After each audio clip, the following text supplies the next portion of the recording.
Howdy folks, time to discuss some ways to die that are strictly wild west in origin. We've got bears, diseases, weapons, and more to talk about. Question for you, how do you think you would have met your end? Let me know in the comments. Also let me know how you think I would have passed, and let's get into things. So while being offed by a bear is still a modern day concern, back in the Old West, it was something to very much be weary of, if you will. James Wolfkins of Bald Mountain met an untimely demise on October 22nd of 1880 when he encountered a bear that then mauled him, leading to what is likely one of the last deaths in the Black Hills credited to such a critter. Just yikes, absolutely not. Thanks to movie magic, we all know bar fights were definitely a way to go out, and they were common or uncommon to boot, depending on what you know. Though it seems like a typical tall tale of the Old West, Theodore Roosevelt once found himself in a bar fight in Mingus, I believe it's Montana, 35 miles west of Medora. Now Roosevelt never specified the exact date of the event, but it likely occurred in the summer of 1884. Now that year Roosevelt was still relatively unknown in the area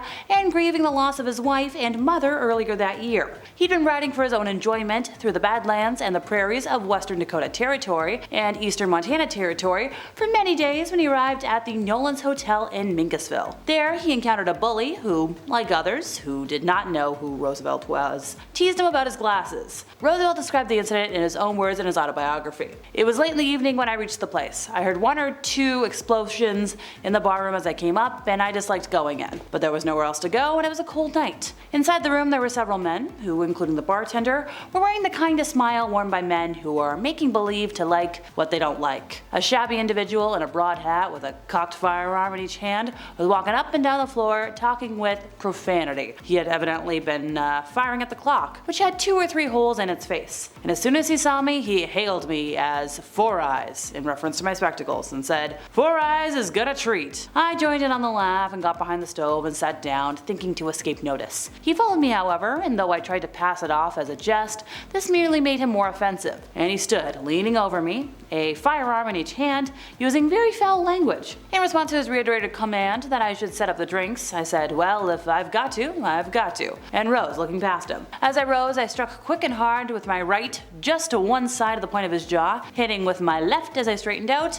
and then again with my right. He fired the weapons, but I do not know whether this was merely a convulsive action of his hands or whether he was trying to fire at me. When he went down, he struck the corner of the bar with his head. If he had moved, I was about to drop on my knees, but he was senseless. I took away his weapons, and the other people in the room, who were now loud in their denunciation of him, hustled him out and put him in the shed. But the next morning, the bully had left the town on a freight train. But that's not the only case we got for today. Andrew Millett of Englewood died on July 17th of 1893 after he apparently tried to stop the business end of a whiskey bottle with his head. I'm assuming it left a mark. Buffaloes tend to be quite dangerous creatures. They play a dangerous game, and one that ensured their place in Africa's Big Five, a term coined years ago to categorize the most dangerous game to hunt on foot. Richard Frodenberg, whose residence was reported simply as hospital, died on the first day of 1883 after being gored by a buffalo. Apparently he didn't recognize that American bison can outrun a horse and turn on a dime. Now for going back to African buffaloes in more modern times, they're known to kill more hunters in Africa than any other wildlife animal. Many stories are told about how they ambush hunters that have wounded them during hunting expeditions. So if you see one, kinda like if you see a moose,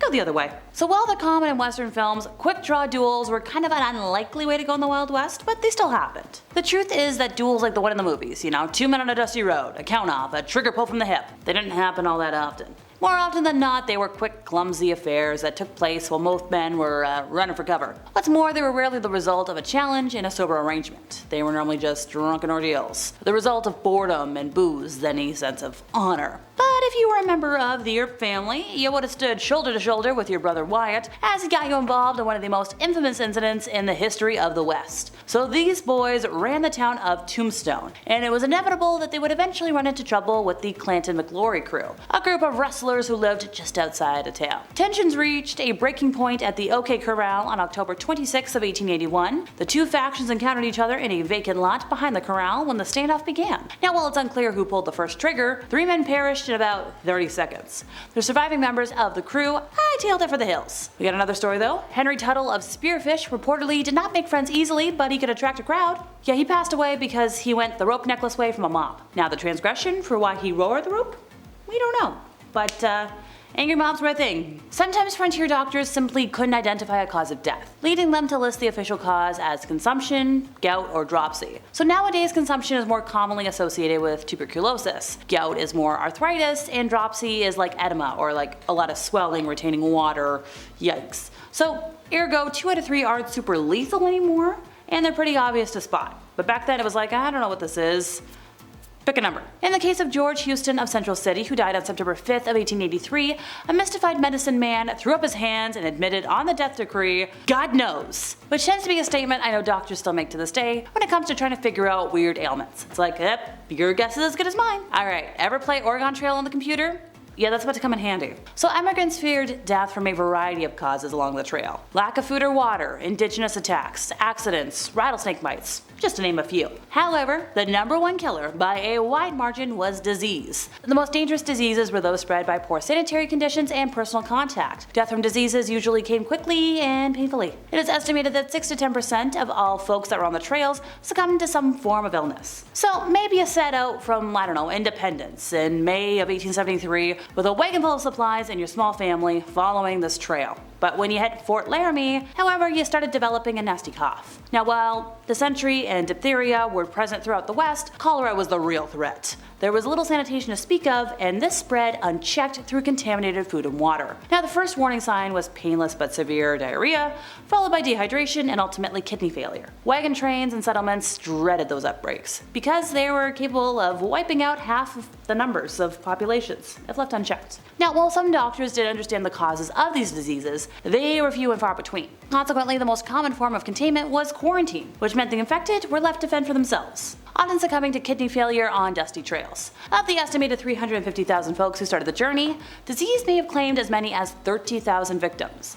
And since the trail was around 2,000 miles long, this would indicate that there was an average of 10 to 15 deaths per mile. And of this large number, only a few gravesite locations are marked. Usually there wasn't time or opportunity to observe customary burial rites like people expected. Victims of epidemics and large deaths were usually buried anonymously in mass graves. Single graves were often dug in the trail itself, where the loose dirt could be compacted by the wagons that rolled over it, and many graves were deliberately left unmarked to protect the deceased from grave robbers and vandals. Alrighty folks, one day you're here, next day you're gone. Maybe you would have followed in the footsteps of Charles Earl Bowles, arguably the most successful cowboy of the Old West. Also known as Black Bart, he held up a total of 28 stagecoaches without being caught. He had the reputation of a gentleman, emptying strong boxes but never shaking down passengers for their money. There were even reports that he would leave verses of poetry behind. Now when he was finally caught, he spent 4 years at San Quentin, and upon his release, he was asked if he would return to his old ways. He's like, nah,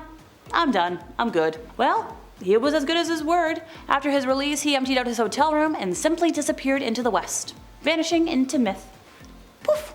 Most of the legends of the Old West made their reputation through 1 or 2 moments of danger, spread out among a lifetime of riding trails and living a regular life. Bill Pickett faced down impossible deeds more or less every day. He was a rodeo man and one of the best in the West. Now it's unclear whether he actually invented the practice known as bulldogging, but he certainly perfected it. So bulldogging was a rodeo act where he would leap from the back of a horse onto a wild steer and wrestle the steer to the ground. Born in the 1870s, he was one of the few Old West legends who lived long enough to actually be immortalized on film. He did 2 pictures, but no reliable footage of him wrestling steers has survived sadly. He lived until April 2nd of 1932, when a horse he was trying to rope, well, it kicked him down and trampled him. But he was eventually honored as part of the Legends of the West in a series of postage stamps. But still, folks, be careful around horses. That kick could be the end. Alright, booze. It's brutal. The woman known as Calamity Jane was a beloved figure in the West, considered a fierce adversary and compassionate caretaker. She was closely associated with Wild Bill Hickok, who apparently didn't return her admiration, and lived in the town of Deadwood after his death. And from then on, she was kind of a disappointment. People took advantage of her fame, and her booze use spiraled past the point of control. Shortly before her death in 1903, the local news ran an item on her that read, "When, to put it very plain and ugly, she gets drunk, she tries to terrorize the town in good old frontier style." But that sort of thing has been outgrown with a lot of other things. And so Jane finds herself in the lockup, where she is now among the plain drunks. In her final year, she was a laundry worker before finally passing from pneumonia in a hotel room just a few miles from Deadwood. And per her requests, she was buried next to Wild Bill. Also, like if you were just a regular person, many whiskeys in the saloons of the Old West contained added strychnine or strychnine, which was a lethal poison. Yes, if it diluted, it was thought to have curative effects, which was a belief reinforced by the fact that in many towns, the poisoned whiskey was still safer to drink than the local available water. Make of that what you will. Okie doke folks, here's a funny story to end us off with for the day. So unlike the folks I mentioned a moment ago, John Crummins of Brownsville didn't have much booze. Wasn't a big drinker, but he did eat a lot of eggs, and he ate 14 of them in one sitting, and it killed him. He was buried sunny side up if you wanted to know. Jeez, somebody needs to check in on Gaston from Beauty and the Beast. Dude is out here bragging he eats dozens upon dozens of eggs daily. And that's it for me once again folks, I've been Alexa, your resident emo girly. See y'all next time I buzz in over here at Bumblebee.